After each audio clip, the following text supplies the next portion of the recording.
4 का पहला क्वेश्चन बोल रहा है किसी अनुक्रम का nवां पद 4n-2 है, तो क्या ये अनुक्रम जो है समांतर श्रेणी में है?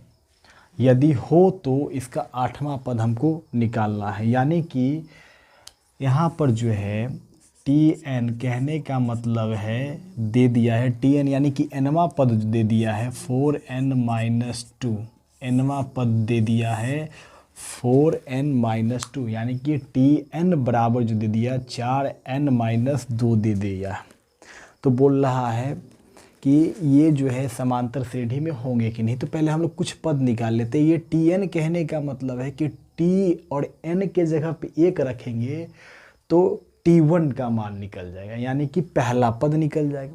n के जगह पे 2 रखेंगे तो दूसरा पद निकल जाएगा। तो चलिए रख करके देखते हैं। तो पहले हम लोग करते क्या है कि t1 रख करके देखते हैं। तो 4 इंटू 4 हो गया, इंटू n का मान 1 लिए हैं तो 1 रखते हैं, -2 बराबर 4 इकाई 4 - 2, 4 में से 2 घटाएंगे तो 2 आ गया, यानी कि t1 का मान 2 आ गया। आगे देखते हैं, t2 लेकर के देखते हैं। t2 यानी t और n का मान 2 रखें तो ये हो गया 4 गुने n का मान 2 - 2, तो 4 दूनी 8 - 2, 8 में से 2 घटाएंगे तो 6 आ गया। t3 भी लेकर के देख लेते हैं। तो t3 यानी n का मान 3 लेकर के देखें तो ये हो गया 4 गुने और n का मान 3 - 2, तो 4 तिहाई 12 - 2, 12 में से 2 घटाएंगे 10। एक और निकाल लेते हैं, t4 निकाल लेते हैं। तो t4 यानी n का मान जो है 4 लिए, यानी कि हमको चौथा पद निकालना है। तो हो गया 4 गुने n का मान 4 - 2, या 4 चौका 16 - 2, और 16 में से 2 घटाएंगे तो 14। तो हम लोगों के पास जो है पद निकल गया है, पहला पद निकल गया है। t1 का मान आया है 2, t2 का मान आया है 6, t3 का मान आया है 10, t4 का मान निकाले हैं 14, t4 का मान निकाले हैं 14। इसी तरह से और भी निकल जाएगा, t5 t6 t7 भी निकाल लेंगे। अब ये बोल रहा है कि ये अनुक्रम जो है समांतर श्रेणी में है कि नहीं, हमको जांच करना है। हम जांच करके देखते हैं कि समांतर श्रेणी में हुआ कि नहीं। तो समांतर श्रेणी में होने का शर्त क्या होता है? पदों का बीच का अंतर होता है समान। तो हम लोग क्या करते हैं कि पहले इसके बीच का अंतर निकाल लेते हैं, यानी कि t2 - t1, यानी कि ये t2 है और ये t1 है। तो चलो निकाल करके देखते हैं। तो t2 का मान 6, इसका मान है t1 का मान 2, तो 6 में से 2 घटाएंगे तो आ गया 4। अब अगला निकाल लेते हैं, यानी कि ये t3 - t2, इसके बीच का अंतर निकाल लेते हैं। तो t3 का मान है 10 माइनस और t2 का मान है 6, 10 में से 6 घटाएंगे तो ये भी 4 आ गया। एक और है, उसको भी निकाल लेते हैं। तो ये जो है t4 है, t4 माइनस t3, t4 का मान है 14 माइनस और t3 का मान है 10, 14 में से 10 घटाएंगे तो ये भी 4 आ गया। यानी कि ये अनुक्रम समांतर श्रेणी में होंगे। क्यों होंगे? क्योंकि सभी का डी क्या है? समान है। तो बोल रहा है जब ये अनुक्रम समांतर श्रेणी में होगा तो हमको 8वां पद का मान निकालना है। तो 8वां पद का मान निकालने के लिए हमको जो है इसी अनुक्रम से, इसी श्रेणी से जो है ए का मान लिखना होगा। तो ए बराबर जो होता है ये होता है प्रथम पद यानी 2। अब डी निकालेंगे तो डी तो ऑलरेडी निकल चुका है 4, और एन बराबर जो है, एन बराबर हमको 8वां पद निकालना है, या इसीलिए हम लोग लिखेंगे T8 यानी 8वां पद हमको निकालना है। तो T8 हो जाएगा। पहले हम लोग फार्मूला लिख लेते हैं। फार्मूला होता है a + n - 1 इंटू डी बराबर a का मान 2 हो जाएगा प्लस n का मान 8 हो जाएगा -1 इंटू डी का मान 4 हो जाएगा बराबर 2 प्लस 8 में से 1 घटाएंगे 7 गुने 4 बराबर 2 प्लस 7 चौका 28 और यहाँ हो जाएगा 28 और 2 30 यानी कि T8 का मान जो मेरा हो जाएगा 30 हो जाएगा। यही मेरा आंसर है। ये है 4 का दूसरा क्वेश्चन बोल रहा है किसी अनुक्रम का आरवा पद 2r + 3 है, क्या अनुक्रम समांतर श्रेणी में है?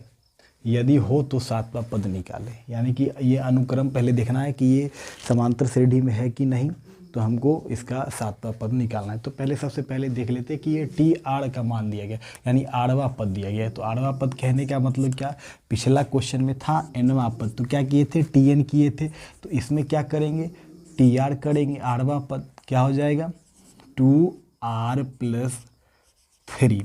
तो हम लोगों ने पिछला क्वेश्चन में क्या किया था, Tr का मतलब होता है कि ये Tr मतलब क्या कि इसमें अगर r का मान 1 रखेंगे तो इसका पहला पद निकल जाएगा, r का मान 2 रखेंगे तो दूसरा निकल जाएगा। तो चलिए r का मान जो है 1 रखते हैं यानी T1। तो T1 का मतलब होता है प्रथम पद, यानी कि T1 है, r का मान 1 रखे हैं, इसको सॉल्व करेंगे तो प्रथम पद का मान निकल जाएगा। तो ये हो गया 2 इंटू r का मान 1 + 3 बराबर 2 × 1 2 + 3, तो ये हो गया 5। अब T2 का मान निकालते हैं यानी दूसरा पद का मान निकालते हैं।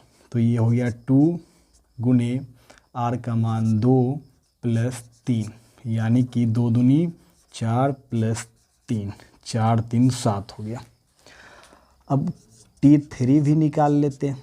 तो ये हो गया 2 यानी 2 गुने 3 + 3 यानी 2 गुने r का मान 3 + 3 3 दूनी 6 + 3 ये हो गया 6 3 9।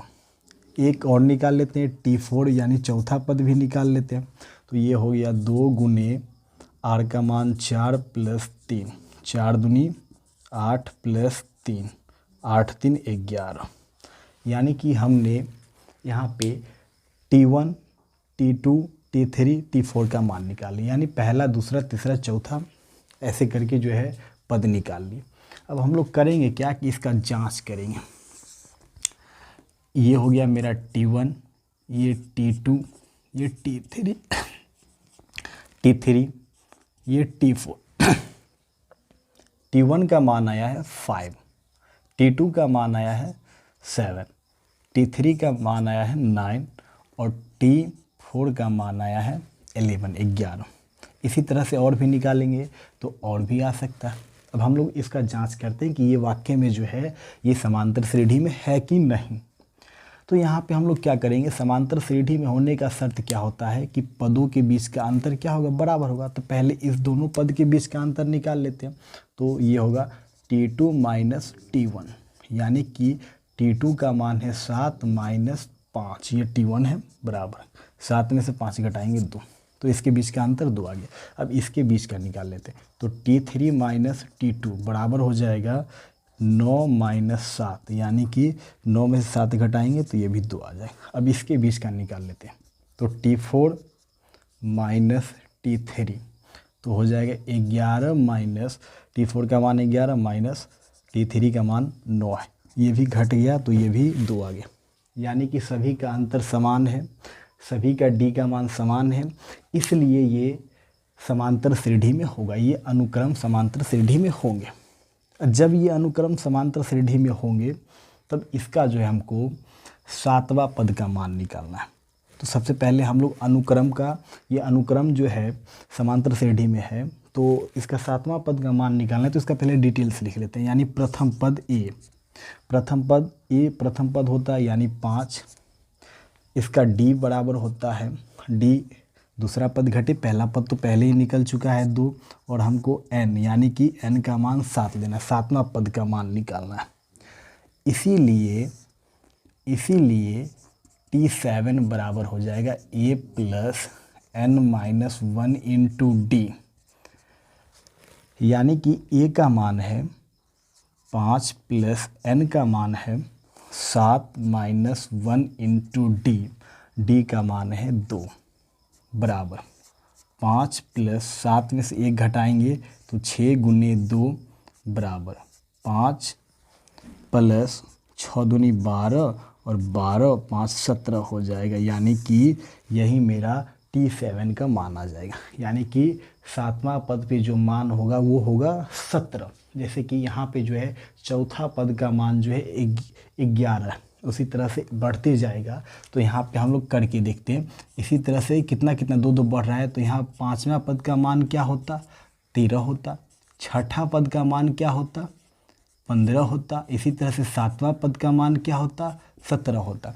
तो हम लोग ऐसे ऐसे करके ना निकाले, एकाएक एक ही बार निकाल ले, इसलिए ये वाले फार्मूला का इस्तेमाल किया जाता है ताकि हम लोग सरल विधि, आसान विधि से निकाल सकें।